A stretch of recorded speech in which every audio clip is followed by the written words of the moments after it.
Saudara, kita lihat dulu ayat tema kita. Mungkin media bisa bantu tampilkan di slide yang minggu lalu kita belajar ya. Tema kita di 2 bulan ini adalah beautiful tapestry ya. Tenunan yang indah ya saudara. Tenunan yang cantik. Saudara lihat kain ini ya saudara ya.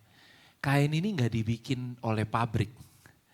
Kain ini ditenun dengan tangan saudara. Dengan penuh cinta, dengan penuh kasih oleh sang penenun. Dan itulah kehidupan kita, amin. Kehidupan kita bukan cetakan massal saudara, bukan cetakan yang rame-rame gitu saudara. Kehidupan kita detail, Tuhan akan tenun saudara. Dengan begitu indah, saudara dan saya adalah karyanya Tuhan, amin. Kita ini pekerjaan tangannya Tuhan. Bahkan sampai hari ini kita adalah pekerjaan tangannya Tuhan. Kenapa? Karena sampai hari ini Tuhan masih terus bekerja untuk menenun kehidupan kita. Kita lihat ayatnya dalam Kolose 2 ayat 2, The Message Bible bilang gini. I want you woven into a tapestry of love, in touch with everything there is to know of God. Ya, aku mau supaya engkau dirajut, ditenun di dalam tenunan kasih.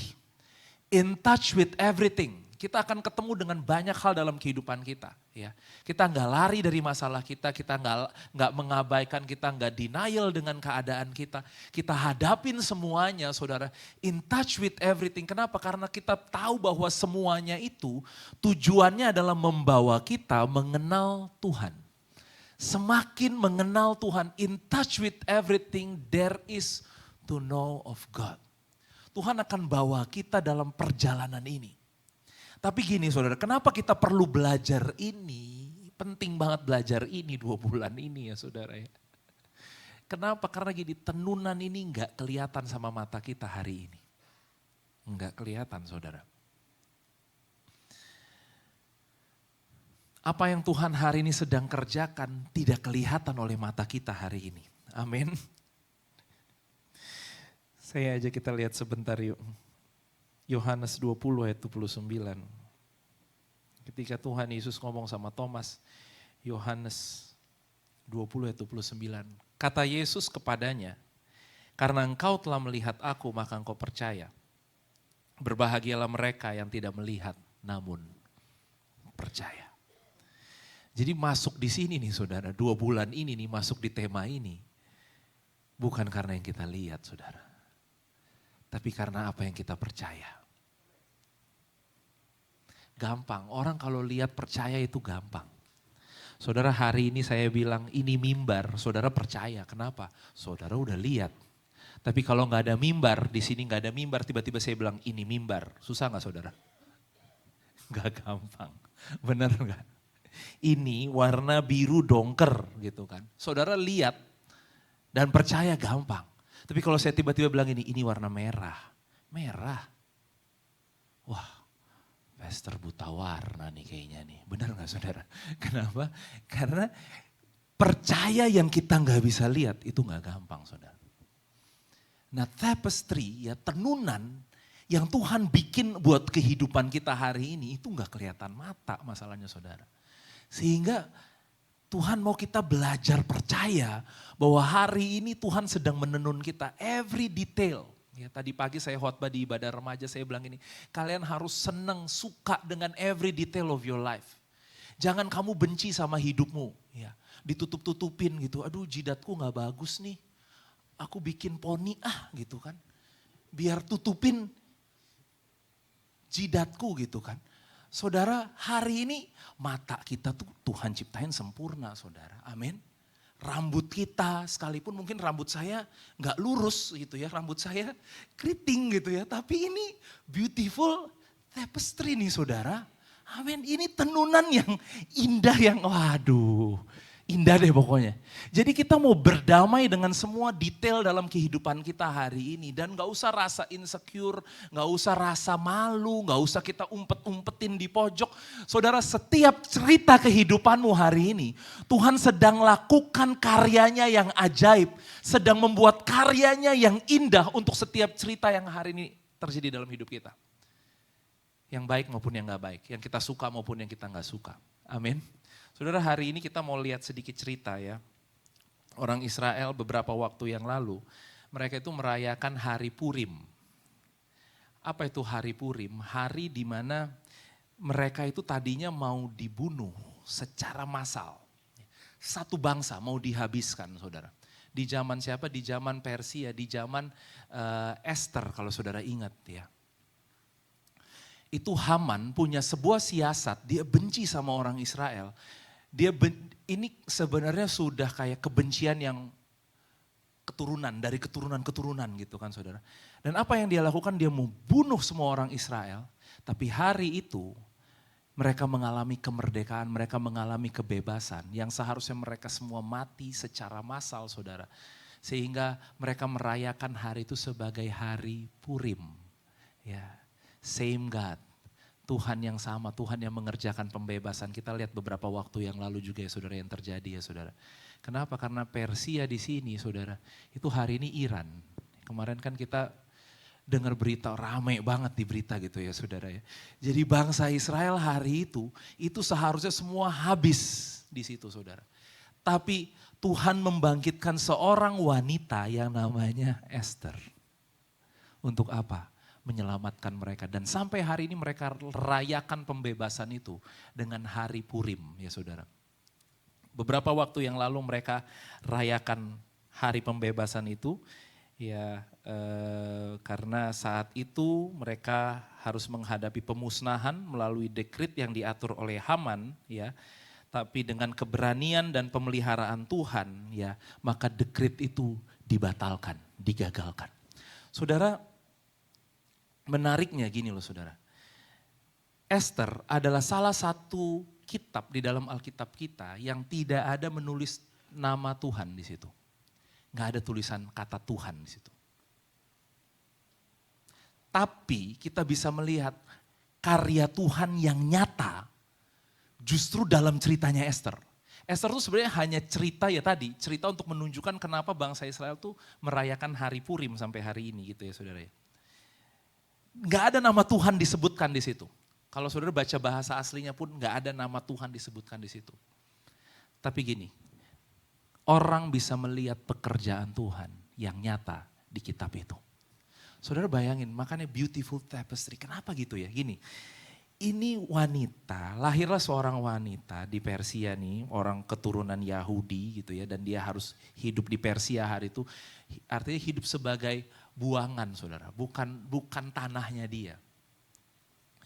Bukan hal yang menarik gitu ya saudara. Dan lebih gak menariknya lagi kenapa? Karena Esther ternyata sudah gak punya papa dan mama. Esther ini yatim piatu saudara.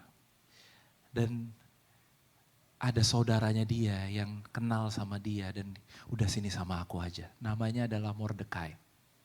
Mordekai itu sebenarnya jatuhnya sepupunya Esther. Ya, tapi Mordekai hari itu ya Mordekai merawat Esther ya. Dan nah ini ia diangkat sebagai anak oleh Mordekai. Nah, saudara, anak ini bertumbuh seperti biasa gitu ya saudara ya. Dan satu hari raja yang agak mungkin bahasanya agak gila gitu ya saudara ya. Dia bikin pesta tuh kalau nggak salah 180 hari saudara. Pesta mabuk-mabuk, minum-minum gitu ya saudara. Sampai di satu titik dia suruh istrinya datang. Saya mau tunjukkan istri saya kepada seluruh tamu yang datang. Cantiknya istri saya gitu ya. Istrinya gak mau datang saudara. Marahlah si raja ini dan Wasti dipecat. Udah kamu gak usah jadi ratu lagi deh gitu ya. Nah singkat cerita ini kan bayangin saudara, raja yang gila ya. Raja yang tiap hari kerjanya pesta, habis itu gila. Habis itu dia usir istrinya. Tapi karena dia usir istrinya, kemudian dibuatlah sayembara kecantikan. Kalau sekarang mungkin Miss Universe gitu saudara. Ya. Miss Universe. Nah, Esther nggak punya orang tua, ya dia orang pembuangan. Secara psikologis saja, kalau kita belajar psikologi gitu ya, pasti wanita ini nggak pede, benar nggak saudara? Dia nggak pede. Ya. Tapi hari itu, kok bisa tiba-tiba dia masuk di kontes kecantikan itu, saudara? Dan dia menjadi salah satu kandidat di kontes kecantikan itu, lewati persiapan 6 bulan dan 6 bulan, 1 tahun saudara. 1 tahun ya kalau mungkin zaman sekarang bahasanya karantina gitu ya saudara. Karantina 1 tahun gitu dan banyak hal yang dia belajarin di situ. Tiba-tiba di situ ada banyak kebetulan-kebetulan yang sepertinya kebetulan di cerita itu. Dia ketemu Hegai lah dan karyawannya si Raja Ahasveros ini tiba-tiba jatuh hati sama dia, sayang sama dia ya. Yang lain-lain semua peserta yang lain gak dikasih tahu rahasia, dia dikasih tahu rahasia.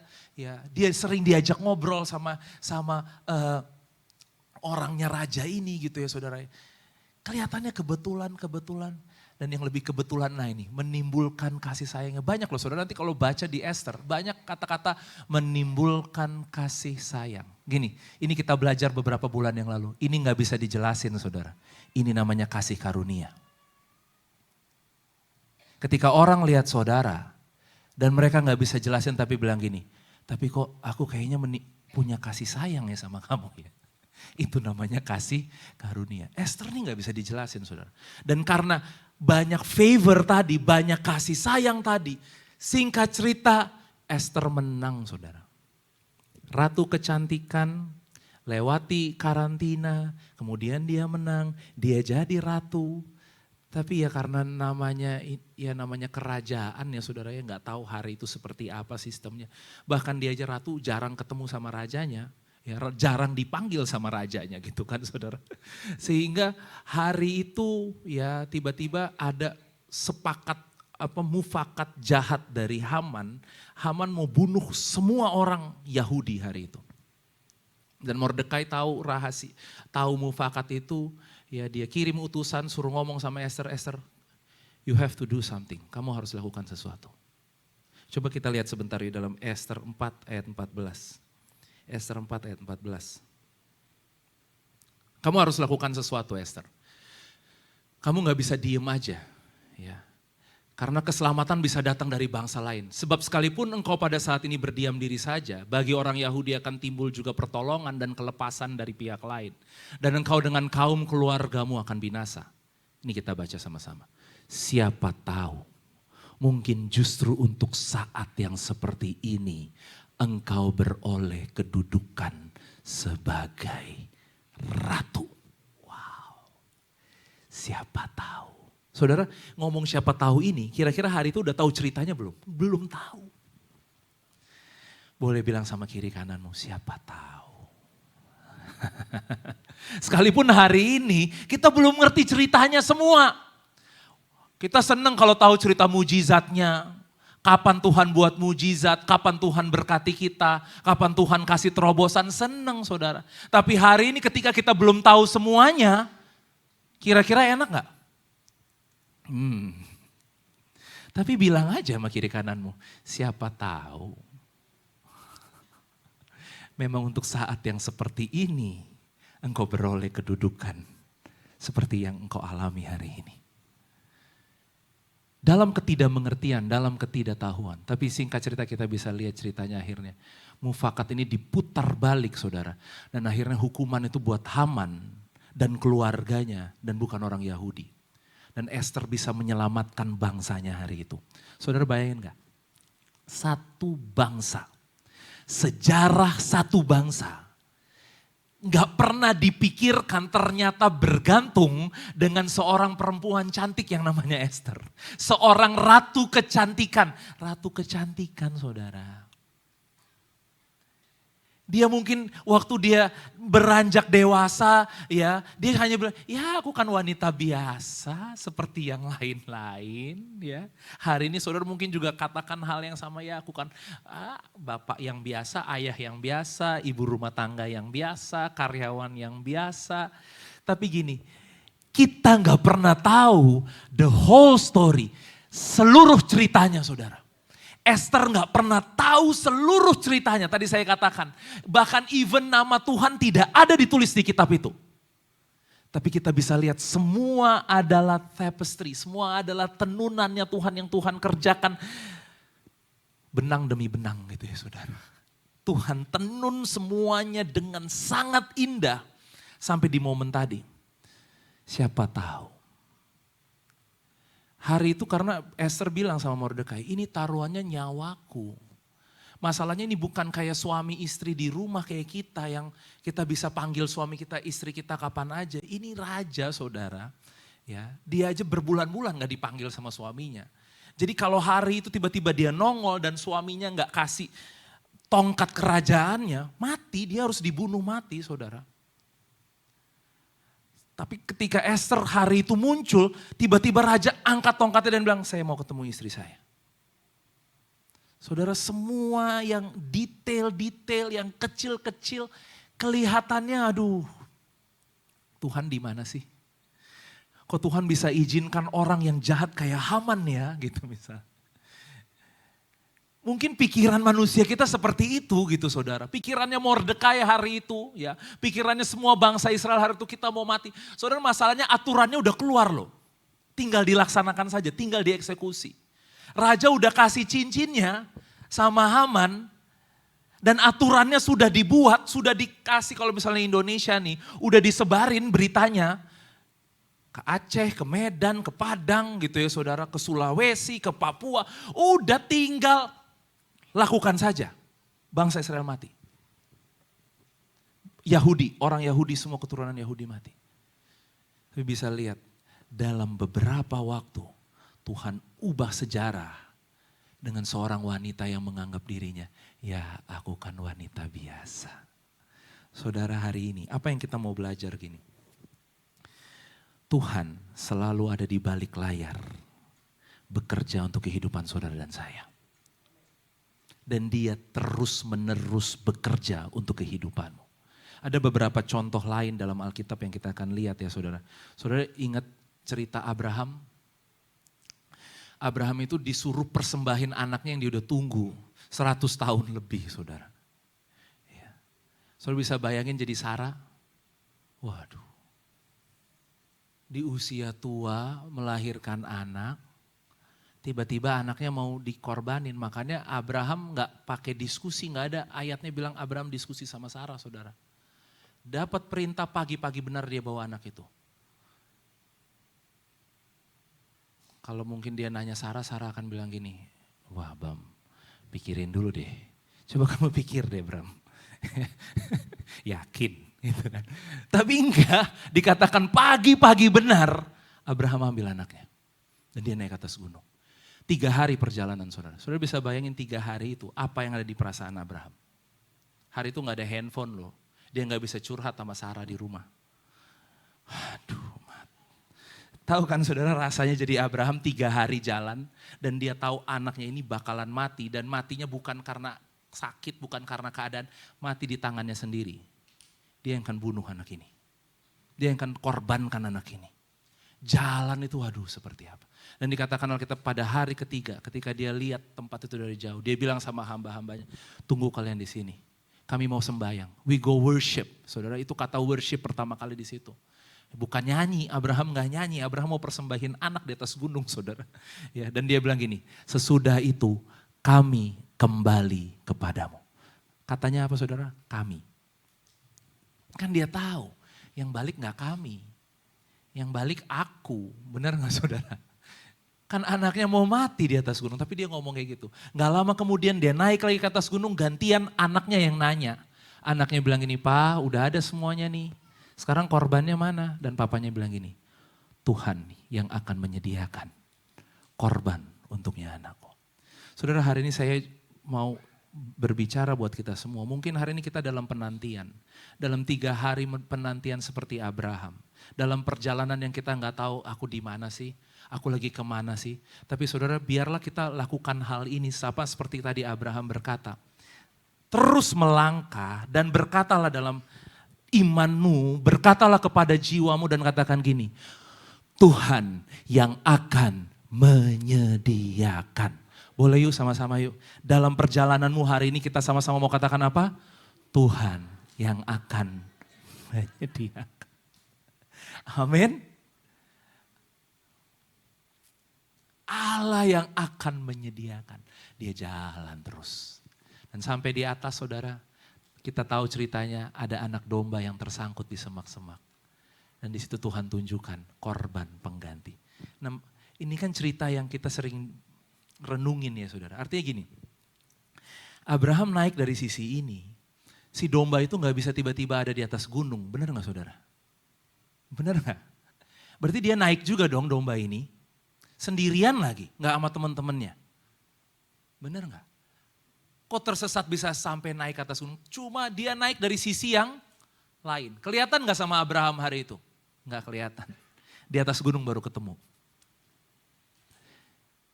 Tapi kita bisa lihat, Tuhan bekerja gak di belakang layar? Di sisi gunung yang lain yang Abraham gak lihat, Tuhan lagi kirim anak domba itu naik ke atas gunung untuk menjadi pengganti. Hari ini saudara hal yang sama. Tuhan bekerja di balik layar, bukan berarti Tuhan gak kerja. Tuhan lagi kerja saudara. Tuhan lagi buat sesuatu hari ini untuk kehidupanmu. Cuma mata kita gak bisa lihat. Satu cerita lagi, saya seneng banget cerita ini ya saudara. Di dalam perjanjian baru, mujizat yang pertamanya Tuhan Yesus, Yohanes 2, itu ketika dia buat mujizat di pernikahan di Kana. Saudara, masalahnya mujizat hari itu bukan mujizat di tengah orang dan Yesus sudah dikenal orang dan dia angkat air dan dia katakan ini, aku akan ubah air jadi anggur. Saudara, kejadiannya gak kayak gitu. Jelas kok, hari itu ketika ibu Yesus suruh Yesus lakukan mujizat, yang Yesus lihat dengan matanya adalah bejana pembasuhan. Saudara tahu bejana pembasuhan itu tempatnya di mana? Itu tempatnya ada di depan rumah saudara. Di dekat pagar. Bayangin gak kalau saudara diundang ke pesta, tapi saudara berdirinya di pagar. Dekat depan rumah sana, dekat bejana pembasuhan. Kira-kira saudara tuh VIP guest apa enggak ya? Mungkin Yesus alasannya nganterin mama gitu ya. Benar ya saudara ya? Iya, karena yang dia lihat bejana pembasuhan itu di depan rumah. Jadi dia lakukan mujizat itu bukan di tengah-tengah orang. Dia lakukan mujizat itu di mana? Di belakang ketika orang gak ada lihat. Bahkan ketika pelayan-pelayan bawa air yang sudah menjadi anggur. Yang bahkan pelayan-pelayan gak sadar air itu udah jadi anggur saudara. Ketika dia bawa ke pemimpin pesta bilang gini. Pemimpin pesta tidak tahu dari mana datangnya anggur itu. Nih. Ia tidak tahu. Boleh sama-sama katakan tidak tahu. Lebih kuat lagi katakan tidak tahu. WO-nya gak tahu. Dan dia tanya ke mempelai laki-laki. Kira-kira mempelai laki-laki tahu? Gak tahu. Jadi saudara tahu mujizat hari itu bukan mujizat yang ketahuan sama semua orang. Gak ada yang tahu. Tapi Yesus mau pastikan anggur tidak habis. Tidak habis sukacita. Tidak habis perayaan. Saudara hal yang sama hari ini. Tahu gak Tuhan itu terus bekerja dalam kehidupan kita. Cuma kita yang gak sadar saudara.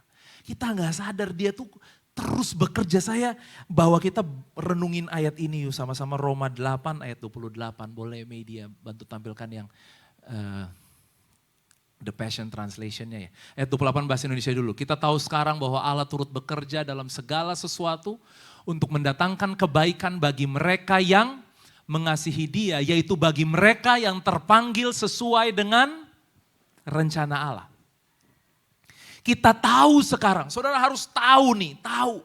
Tadi pagi saya khotbah di anak remaja gini, jiwaku benar-benar menyadarinya. Harus gini, benar-benar tahu. Tuhan tuh ajaib yang dia lakukan dalam hidupku. Jangan kalau Tuhan tuh ajaib dalam hidupmu, tahu. Wah itu tahu-tahu yang kayak gitu tuh begitu keluar dari gereja langsung lupa saudara.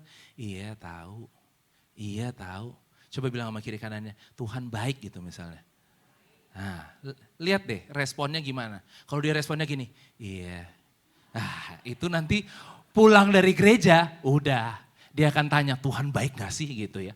Tapi harus sampai jiwaku benar-benar menyadarinya. Jadi kalau orang bilang Tuhan baik, bener banget. Tuhan baik, harus sampai kayak gitu saudara. Kalau saudara enggak, yes, tepuk tangan, ayo tepuk tangan. Kalau kita nggak kayak gitu sama Tuhan, saudara, nggak perintahin jiwa kita untuk menyadarinya, jiwa ini nih goyang kita tiap hari, goyang kita saudara. Dia akan tiup, kiri, kiri, kiri, kanan, kanan, marah, marah, kesel. Ya. Khawatir aja. Takut, bingung kan lo? Bingung? Nah, itu jiwa saudara. Kita harus katakan, hai jiwaku. Dan jiwaku benar-benar menyadarinya. Ajaib apa yang kau buat dan jiwaku benar-benar menyadarinya. Ini ayat ini bilang gini, so we are convinced. Kita yakin sekarang. Saudara yakin gak sekarang?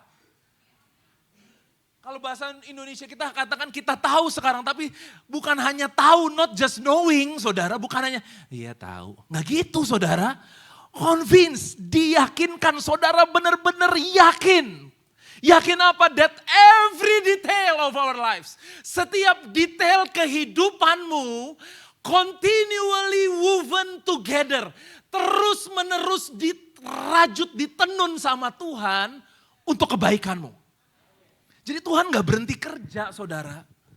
Kata-kata continually ini artinya terus menerus. Hari ini kita berpikir, Tuhan mana sih? Kok Tuhan gak jawab doaku? Tuhan mana sih? Kok Tuhan gak lakukan sesuatu? Kok gak ada tanda-tanda?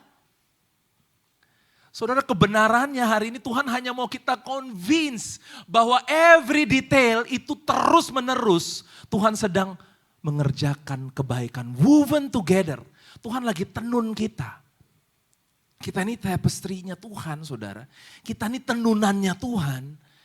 For we are His lovers. Karena kita ini yang Dia cintai. Yang Dia telah panggil untuk menggenapi rencananya yang Dia telah rancangkan. Saudara percaya nggak? Ini ayat ini sih ayat hafalannya orang Kristen. Benar nggak saudara? Nah ini, saya akan, maaf ya saudara, kita pelan-pelan gitu ya. Mau masuk ke sini nih sebenarnya. Ini maaf kalau agak membuat masa sih gitu ya. Gini saudara, orang kan sering bilang God is in control. Benar nggak? Sering bilang God is in control. Maaf banget. Makanya sering kali ketika kita sakit kita berkata Tuhan izinkan. Ketika ada hal yang buruk dalam hidup kita, kita berkata apa? Tuhan izinkan. Kenapa? Karena kita percaya God is in control. Tapi sebenarnya saudara, tahukah kita renungin aja, kita sama-sama renungin deh. Apakah Tuhan benar-benar in control? Karena gini saudara, kita itu punya kontrol loh tentang apa yang kita mau pikirkan, benar gak? Gak usah jauh-jauh. Makanan yang saudara mau makan nanti siang aja saudara punya kontrol gak? Atau saudara bilang gini, God is in control. Makan apa ya Tuhan? Kan enggak kan? Benar gak saudara? Saudara milih kan? Tadi pagi siapa yang bajunya tanya Tuhan? Warna apa yang bagus hari ini? Enggak saudara. Gini, ya Tuhan dalam kendali ya, tapi gini loh saudara. We are in control juga. Kata-kata yang buruk-buruk yang kita lepaskan itu masa Tuhan izinkan aku melepaskan maki-makian kemarin. Coba deh saudara pikir baik-baik. Kita habis marah-marahin orang, habis itu bilang Tuhan izinkan tuh kemarin aku ngomong kayak gitu. Artinya gini loh saudara, Tuhan dalam kendali tapi kita nih punya kendali kita juga. Contoh paling gampang gini deh. Saya kepala rumah tangga. Saya punya kendali atas rumah saya. Benar gak saudara? Tapi masalahnya anak-anak saya tiba-tiba ada Abigail, ada Res, ada Reina ya. Tiba-tiba Res misalnya buka lemari dia gak hati-hati piring jatuh semua pecah gitu misalnya. Saya dalam kendali gak atas itu? Coba saya tanya. Kan enggak ya saudara ya? Ya Res berantakin mainan gitu misalnya. Gantian kata Mama Aka jangan Res melulu lah kesian Res jadiin contoh gitu kan. Gel gitu misalnya ya. Gel suka gambar-gambar gitu ya saudara. Catnya tuh belepotan di keramik, di lantai gitu saudara. Saya dalam kendali gak saudara? Saya gak dalam kendali. Tapi ketika berantakan semuanya saya bisa bersihin gak? Bisa, bener gak? Nah, Tuhan tuh kayak gitu loh dalam hidup kita. Contoh deh, saudara kalau makannya gini, saudara kita nih jarang terima tamu di rumah kita. Kenapa? Karena rumah kita temboknya waduh. Saudara kalau kerim, itu beautiful tapestry beneran tuh saudara ya. Itu coretan semua gitu ya. Coretannya coretannya ntar lagi Reina bisa nyoret, dia nyoret gitu saudara ya. Itu bener-bener coretan semua. Tapi saya tenang gak? Tenang, ya udah gak apa-apa lah. Besok tinggal beli cat, saya cat. Bener gak saudara? Percaya gak hari ini kita ini udah dibeli lunas sama Tuhan? Benar? Tapi kan masalahnya di rumah ini nih, di hati ini, kita masih tinggal kan? Enggak, kita udah melayang-layang, kita enggak tinggal kan saudara, bener enggak? Betul. Jadi kalau sesuatu tiba-tiba terjadi di sini, jangan bilang, kan Tuhan dalam kendali. Saudara kalau Tuhan dalam kendali, makanya gini, ini pertanyaan yang sederhana ya, waktu dulu saya jadi guru. Itu saya ditanyain sama murid-murid saya, karena saya kan ngajar Tuhan baik, Tuhan baik, Tuhan baik. Murid-murid saya bilang loh sama saya bilang gini, Pak are you sure? Kenapa kalau Tuhan baik banyak orang mati tuh sekarang? Kenapa banyak orang peperangan sekarang? Kenapa banyak teroris dia bilang kayak gitu. Yakin Tuhan baik? Artinya gini loh saudara, God is in control, tapi gini kita nih sebagai manusia juga punya pilihan. Kita nih sebagai manusia juga apa ya, punya kehendak saudara. Tapi ayat yang tadi itu bagusnya gini loh. Tuhan gak takut kamu gagal, Tuhan gak takut kamu salah. Kenapa? Karena dia bisa ubah semuanya untuk mendatangkan kebaikan. Tapi bukan dia pembuatnya, bukan dia penyebabnya. Benar gak saudara? Banyak cerita kehidupan kita yang gak baik, kadang-kadang bukan dari Tuhan, saudara, dan bukan dari Tuhan. Karena dia hanya bisa kasih yang baik. Ini dasar banget ya saudara, tapi gini loh. Kita harus benar-benar yakin, convince tadi kan, yakin benar. Bahwa Tuhan itu turut bekerja. Boleh sama-sama katakan turut. Jadi dia ikutan gitu loh. Ketika kita gagal, dia ikutan. Kamu gagal ya, udah sini, papa yang bersihin. Saudara tahu gak? Kalau Tuhan itu nggak takut sama sekali Adam jatuh dalam dosa. Nggak takut sama sekali. Kenapa saya bilang dia nggak takut sama sekali? Karena kan Alkitab bilang dalam kasih tidak ada ketakutan. Bapak kita tuh kasihnya sempurna saudara. Jadi nggak ada takut sama sekali. Kok iseng banget Tuhan kasih pohon? Mungkin kalau Tuhan nggak kasih pohon, Adam akan kudus sampai sekarang. Benar nggak saudara? Dan dia mungkin masih hidup sampai hari ini. Benar gak saudara? Ya. Tapi dia gak takut. Kita aja jadi orang tua takut, saya takut loh saudara. Saya akan jagain supaya anak saya bikin keputusan yang sesuai yang saya mau. Benar gak saudara? Kita kasih pilihan sih. Pilih. Tapi pilihannya udah kita kendalikan tuh saudara. Pilihannya udah gini. A, B, atau C. Karena kenapa? Kalau A, B, C ini ya udah gampang lah, tenang lah gitu ya. Tapi Tuhan hari itu benar-benar gak takut Adam salah pilih. Karena ayatnya bilang gini, boleh media bantu saya sebentar bukain di Wahyu. Wahyu 13 ayat 18.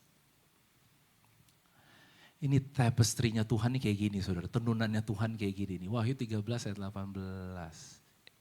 Sorry. Sebentar. Kayaknya salah.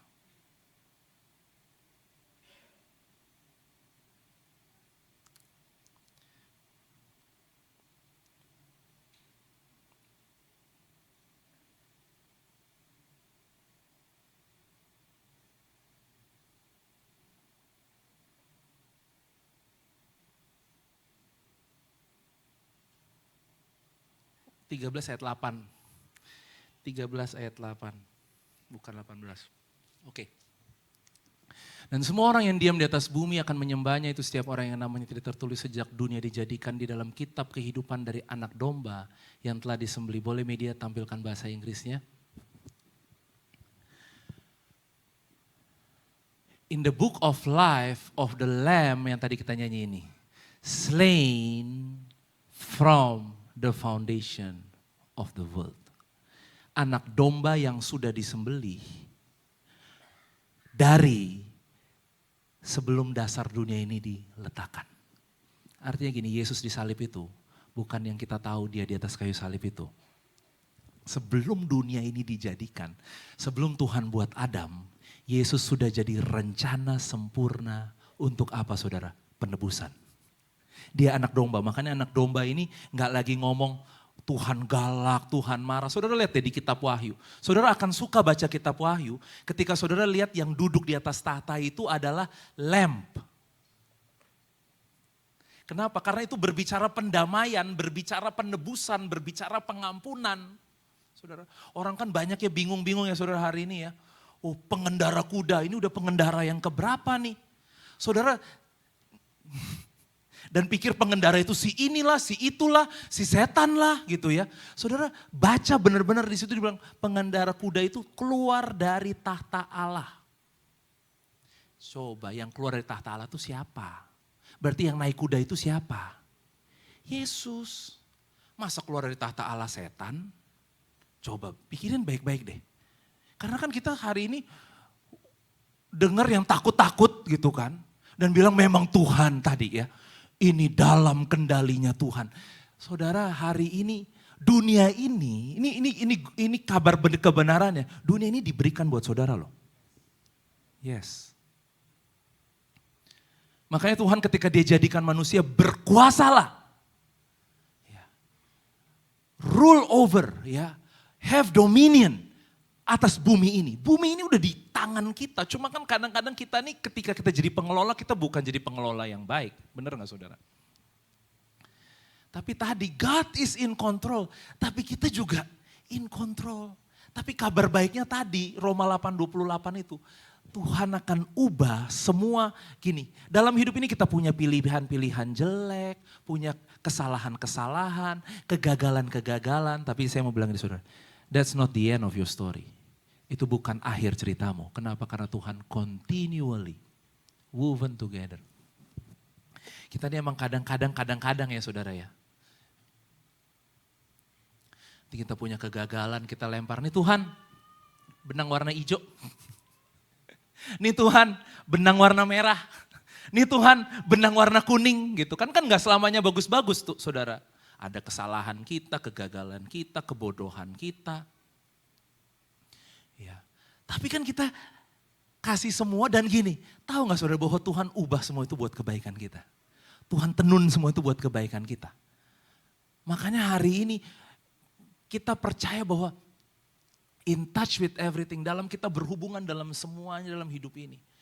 Ya. Kadang-kadang ada kesalahannya, ada kegagalannya, tapi gini, Tuhan akan terus mengubahkan semuanya. Tuhan akan terus bekerja untuk menjadikan semuanya bagi kebaikan kita. Amin. Ya, ini balik lagi ke situ, berarti habis ini saudara, ya kalau gitu kita harus sudah mulai jaga-jaga juga saudara, benar nggak?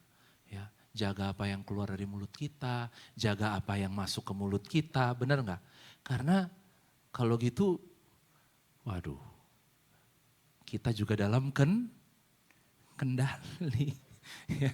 Nanti kalau udah sakit-sakit yang aneh-aneh jangan bilang, Pastor Tuhan kasih saya sakit gula. Aduh itu saya udah paling kesel saudara kalau kayak gitu ya. Tuhan kasih saya kolesterol nih pastor. Tuhan kasih, yakin Tuhan kasih. Ya enggak? Jadinya kita tuh sama Tuhan curigaan. Karena Tuhan tuh gabung saudara. Nanti kadang-kadang dia baik, kadang-kadang dia jahat. Tergantung moodnya aja. Kalau moodnya dia lagi enak, dia baik sama saudara. Kalau moodnya lagi gak enak, terimalah hukumanku gitu kan. Terimalah murkaku. Saudara, Tuhan kita, di Yakobus 1:17 bahkan jelas dikatakan gini, jangan sesat. Setiap pemberian yang baik dan anugerah yang sempurna, itu datangnya dari atas Bapa segala terang. Dalam dia gak ada perubahan. Gak tiba-tiba terang, tiba-tiba gelap. Tiba-tiba lampunya nyorotnya terang, tiba-tiba kok redup sih? Tuhan baik gak sih saudara? Kita mau pulang dengan convince benar-benar yakin Tuhan saudara itu baik. Amin. Jadi kita gak curigaan-curigaan sama Tuhan. Kita tahu semua tadi, every detail Tuhan sedang mengerjakan kebaikan bagi hidup kita. Amin. Kita bersyukur hari ini ya saudara ya. Kenapa? Sama seperti cerita Esther, sekalipun Tuhan gak terlihatan. Nggak ada bahkan kata Tuhan. Mungkin hari itu nggak ada nyebut-nyebut Tuhan kali ya saudara ya. Tapi gini, Tuhan aktif bekerja di balik layar. Hari ini mungkin saudara juga sama gitu, kita sama, saya sama. Jarang manggil-manggil Tuhan, jarang nyebut-nyebut Tuhan, jarang doa misalnya gitu kan saudara. Tapi saudara jarang doa aja, Tuhan tetap bekerja loh di balik layar buat saudara, percaya gak itu? Sama kan kayak cerita Esther kan, nama Tuhannya jarang disebut, nama Tuhannya jarang kedengeran. Gak ada tuh worship gitu di kitab Esther, tiba-tiba mereka menyanyi, meninggikan Tuhan. Kan gak ada ya saudara, gak ada, tapi Tuhan aktif bekerja di balik layar untuk apa? Menyelamatkan umatnya. Hari ini Tuhan aktif bekerja di balik layar untuk mengerjakan yang baik buat kehidupan kita. Mari kita sama-sama bangkit berdiri.